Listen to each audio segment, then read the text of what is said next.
are you? Marvelous. How you doing this morning? Great answer. Great Nice. answer. Well, we're doing better since your Facebook post a couple days ago. Tell everybody what's going on. Well, we're getting ready to move. As you all know, it's been going on for a while, and it's finally going to happen. I've narrowed down the choices, and we'll be signing a lease within the next few weeks and announcing it to everybody where it's going to be. How was there ever a point, first of all, fantastic news for everybody who loves Marvin's, like Ryan and I both were just talking about it, Jeremy, but was there ever a time when you thought, I'm not sure we're going to make this happen? Whenever you have a big thing come at you like this, totally unexpected, there was a little bit of a thought, but it was one of those thoughts where I don't even want to consider that option.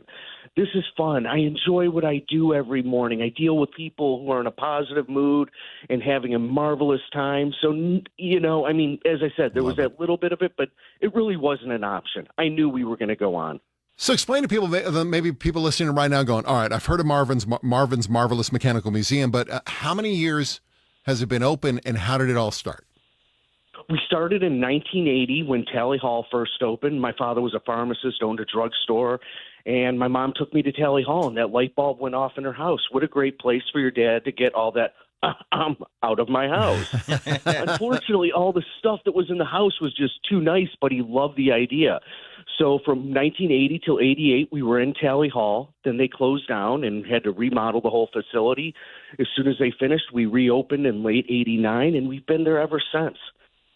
And how many, because the other part of this equation, and Ryan, we were talking about this, how do you move all this stuff? That's the biggest question, I think, right?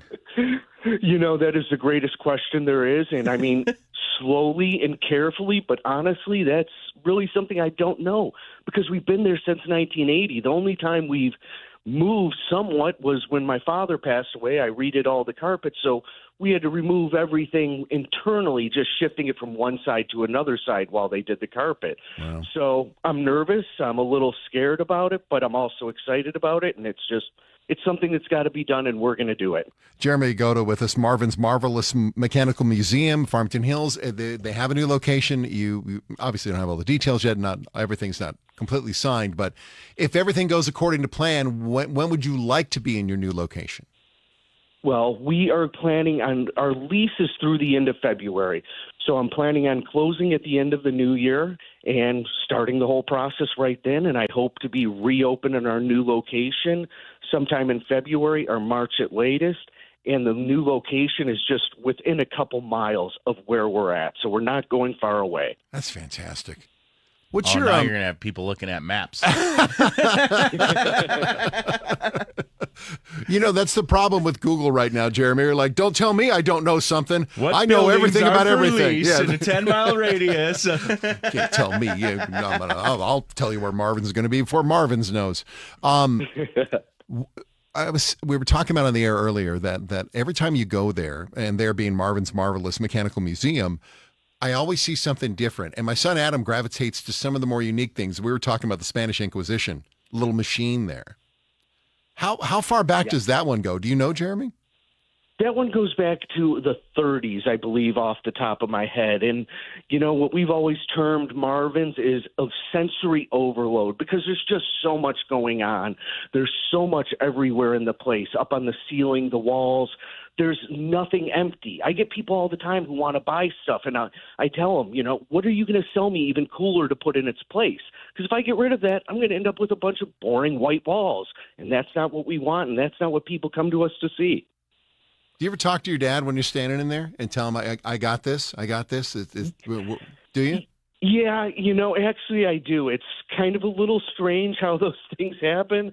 But, yeah, I do talk to him, and I, think he would be amazed at how much I actually listened to him when I was younger when he thought I didn't listen to anything. I heard the first time I heard my son Ryan echo something that I had told him when I was a kid, and I turned around and went, I gotcha. So Marvin's with you everywhere you go, isn't he, Jeremy? Absolutely. Absolutely. Miss him dearly every day. And the outpouring of love that you've had since all this news started, has it been from around the world? It absolutely has been. We get people from all over the world people. I just had an email from someone in Germany telling me that they've been planning on coming in for years, but they're planning the trip actively now because they want to come see it before we move. And they asked if, could they come to the grand opening when we reopen? And of course, I said yes, because somebody coming from Germany for something just like that, of course, I'd love to have them when we reopen. That's cool. You are a breath of fresh air, Jeremy. And to hear the news that, Marvin's Marvelous Mechanical Museum has found a new location, get all the paperwork done, dot the I's, cross the T's, and we'll hopefully have an announcement on the final location when. If everything goes right. In the next few weeks. Okay. All Just within a few weeks for sure, we will talk again, and we'll let all your listeners know exactly where we're going to be at. Oh, Ryan was right, though. I'm sure half the listeners right now are looking at every real estate offering within a 20-mile radius. Absolutely. I know what Marvin's did. They bought Ford Field. I knew it was going to happen. Hey, Jeremy, you're the best. Have a great day, okay? Thanks a lot. All of you have a marvelous day. I really appreciate your time. Anytime. We'll stay in touch. Jeremy Yagoda, the owner of Marvin's Marvelous Mechanical Museum. Hold on. I think we get one of those. Right? Nice. Cool. New location. Now I want to go again. When's the last time you were there? Oh, gosh. Years and years. Take Finn. Oh, a 2-year-old in there? Oh, yeah. He'd love that. Seriously. See you.